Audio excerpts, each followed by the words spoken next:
أعوذ بالله من الشيطان الرجيم. Assalamualaikum warahmatullahi wabarakatuh. Bismillahirrahmanirrahim. La haula wala quwata illa billah mabadu.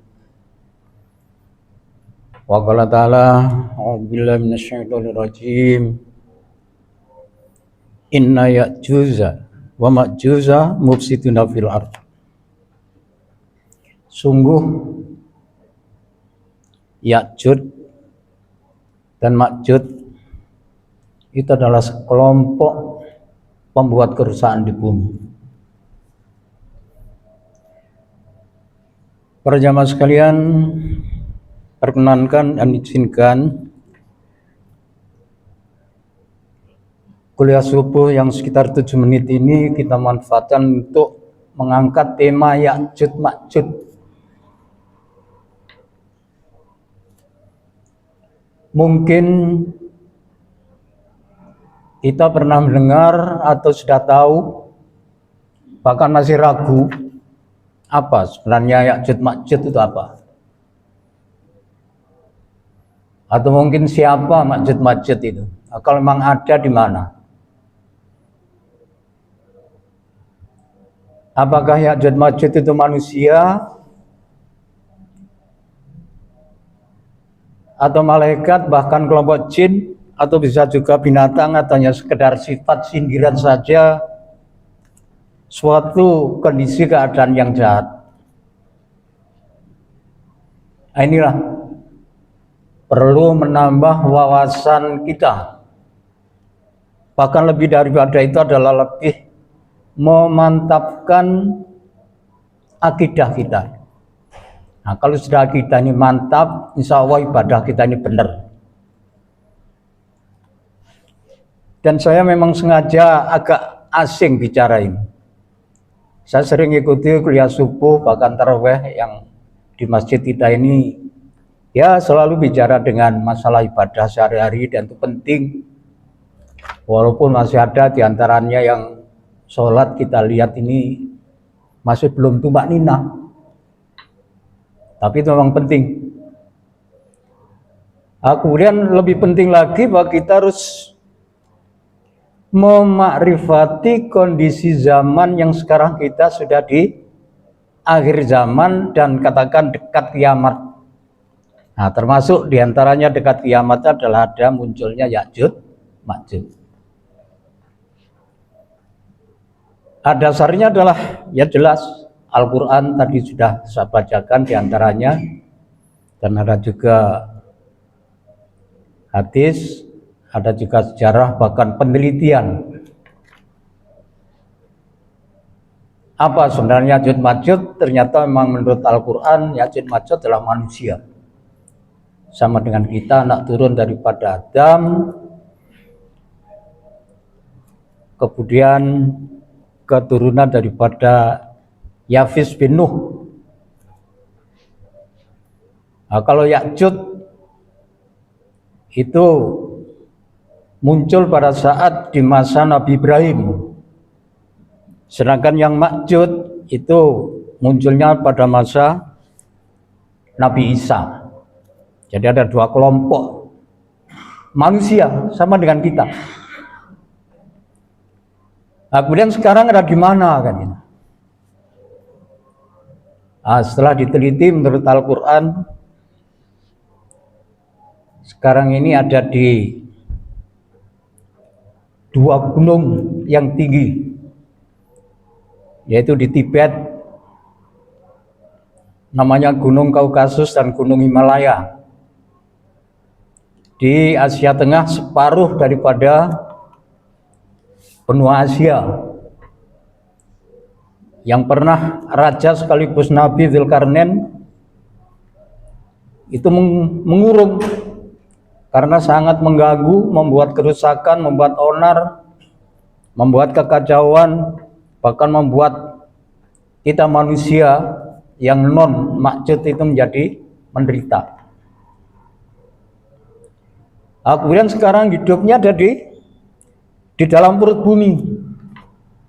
Dan tidak ada satu alat pun yang mendeteksi sebagaimana yang kita telah maju dalam teknologi, apakah itu disebut dengan istilah kompas atau GPS, itu tidak bisa melihat.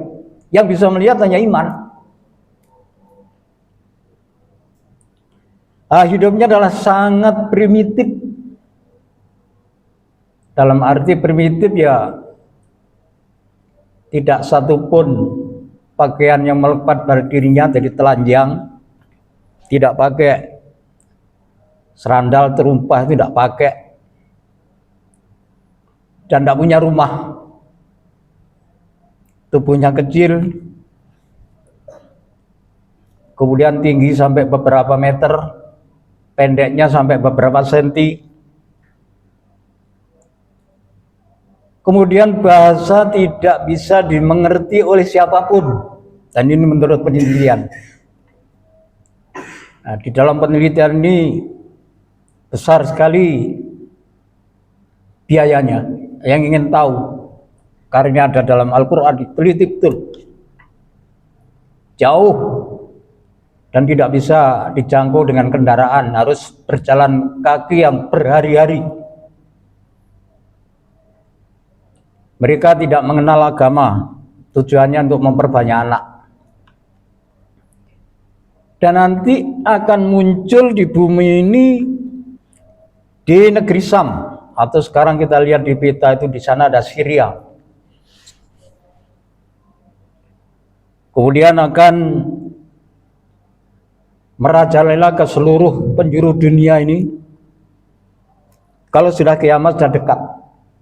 Jadi termasuk al-mu'minun nanti akan didatangi oleh Ya'juj Ma'juj. Nah, jumlah mereka itu banyak sekali. Kalau ada di antara kita ini ada 1.000 orang, Ya'juj Ma'jujnya itu ada 999. Yang non Ma'juj, anak Adam, kita ini hanya 1. Nanti akan turun, kalau sudah dunia ini rusak, tidak bisa diatur. Dan turunnya nanti setelah Dajjal turun. Mungkin kalau kita ingat, tahun lalu saya pernah menerangkan tentang Dajjal. Itu adalah tanda bahwa kiamat sudah dekat.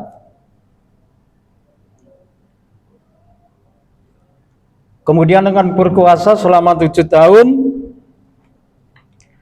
karena manusia yang kita non Ma'juj itu tidak mungkin akan melawan mereka, karena setiap kita ketemu dengan Ya'juj Ma'juj ya kita akan dibunuh. Oleh karena itu, oleh Nabi Isa, kita diungsikan di Gunung Sinai, Tursina. Nah, di sana Nabi Isa berdoa yang diaminkan oleh seluruh kaum muslimin untuk bisa dikalahkan, yakni senjatanya hanya satu, yaitu doa. Nah, ternyata doa itu dikabulkan oleh Allah, sehingga Allah mengirim cacing-cacing yang memakan tekuk daripada mereka, kemudian mati secara serentak seperti matinya seorang. Kemudian para jamaah sekalian, apa bedanya dengan Dajjal? Dajjal tidak disebutkan dalam Al-Quran, tapi ada di dalam hadis Nabi. Sedangkan Ya'juj Ma'juj ini ada dalam Al-Quran. Bisa kita baca di dalam surat Al-Kahfi, ada juga di dalam surat Al-Anbiya, ada juga di dalam surat As-Saffat. Kita hanya yakin, percaya itu aja. Percaya bahwa ada dan hak darinya sebagai tanda bahwa kiamat sudah dekat. Nah, kalau dibedakan dengan Dajjal, Dajjal itu a'dhamul fitnah. Fitnah yang begitu sangat dahsyatnya. Mungkin kita masih ingat peristiwa pandemi. Begitu ulah daripada seorang pendeta, itu seluruh penjuru dunia ini ibadah sholatnya itu rusak, diacak-acak, sehingga sempat-sempat masjid ditutup, sholat tarawih aja tidak berani, harus baris sop itu jarang-jarang. Nah itu kan anehnya kita kok membenarkan seperti itu. Itu contoh fitnah. Bahkan kita ingat pula mau sholat duha, sholat apa itu, sholat hari raya Idul Adha itu. Bahkan banyak yang tidak sholat itu karena dilarang oleh negara. Sampai begitu besarnya fitnah. Dan nanti fitnah itu akan muncul kembali yang mungkin lebih besar lagi. Sampai nanti datangnya Dajjal. Kemudian kita tahu bahwa Dajjal itu adalah memiliki kekuatan yang supersonik. Yang kita baca di sana kendaraannya adalah piring terbang, sehingga NASA itu kesulitan di dalam mendeteksi di angkasa luar, sehingga apa yang terjadi di dalam segitiga Bermuda di negeri Amerika Serikat, di sana ada beberapa pulau. Kita baca di dalam keterangannya itu ada 347 pulau, kemudian yang bisa ditempati oleh manusia hanya 20, yang lain ditempati oleh jin dan anak buah daripada iblis. Disitulah Dajjal bekerja sama dengan iblis, sehingga kapal lewat di sana hilang, pesawat di sana hilang, bahkan tentara militer Amerika ingin meneliti pun di sana pun hilang, sampai sekarang pun tidak akan tahu kemana. Itulah contoh daripada kehebatan daripada Dajjal. Dan ini akan mengganggu kita, dan siap. Kemudian Dajjal itu sekarang hidup di dasar lautan Samudra Atlantik. Itu sangat misterius. Dan yang mengetahui hanya orang-orang yang ahli mistik, ahli dukun, tukang sihir itu yang tahu. Karena lawan atau teman daripada setan-setan itu. Mungkin bisa kecanggihan daripada teknologis, bagaimana Nabi Sulaiman di sana punya namanya jin ifrit. Hanya dengan sekedap mata melihat itu sudah bisa memindahkan Ratu Balkis itu. Tapi tujuannya kan Nabi Sulaiman kan untuk kebaikan, untuk dakwah agama Islam. Sedangkan Dajjal adalah untuk merusak dan menghancurkan. Dan untuk itu senjata bagi kita orang yang beriman adalah bimbingan Al-Quran. Ini kita ada di bulan Ramadan, tentu kita mudah-mudahan, ya bukan hanya mudah-mudahan, semoga harapan besar kita termasuk golongan orang-orang yang berhenti dari menjadi orang awam. Kita paham dengan Al-Quran, kita baca Al-Quran, kita pahami Al-Quran. Nah sekarang Quran aja tidak paham, ya, gimana kita bisa memahami Al-Quran? Bahkan baca aja tidak bisa. Nah inilah kesempatan bulan Ramadan yang insya Allah hanya tahun ini. Yang mungkin tahun depan kita tidak tahu, umur diminta sewaktu-waktu yang punya umur. Kesempatan tidak akan kembali lagi Ramadan tahun ini. Nah ini kita gunakan, kita manfaatkan yang sebesar-besarnya kesempatan ini untuk memahami Al-Quran. Bahwa di sana Al-Quran membimbing kita bahwa kita nanti, bukan hanya nanti ya, termasuk sekarang ini, kita kan selalu diganggu oleh setan. Setan berupa jin yang ada di dalam setiap diri kita. Ini pasti ada di dalam diri kita, itu ada gangguan jin yang untuk merusak akidah kita ini. Tetapi ada jin yang wujudnya manusia, yaitu orang-orang Yahudi. Betapa orang Yahudi adalah sekelompok kaum yang sekarang masih ada sebagai ujian manusia. Kalau kaum Ad sudah dibinasakan, kaum Samud sudah dibinasakan, termasuk kaum Madian, ada Ashabul Fil di sana, ada Fir'aun, ada Qarun, sudah habis. Tinggal Yahudi sekarang ini. Walaupun semua negara itu mengecam, tapi terus melakukan aksinya untuk menyerang Palestina. Nah inilah para jamaah sekalian, dan kita harus hati-hati benar pengaruh daripada orang Yahudi yang sekarang menguasai dunia ini. Dan ini memang diizinkan oleh Allah, tapi tidak mendapat ridho. Dan pengikut orang Yahudi nanti adalah orang-orang sebagaimana kaum wanita Nah, ini sangat membahayakan orang-orang wanita ini mendapat kelompok terpengaruh oleh kehidupan orang Yahudi, dan ada lagi orang-orang yang ahli bid'ah.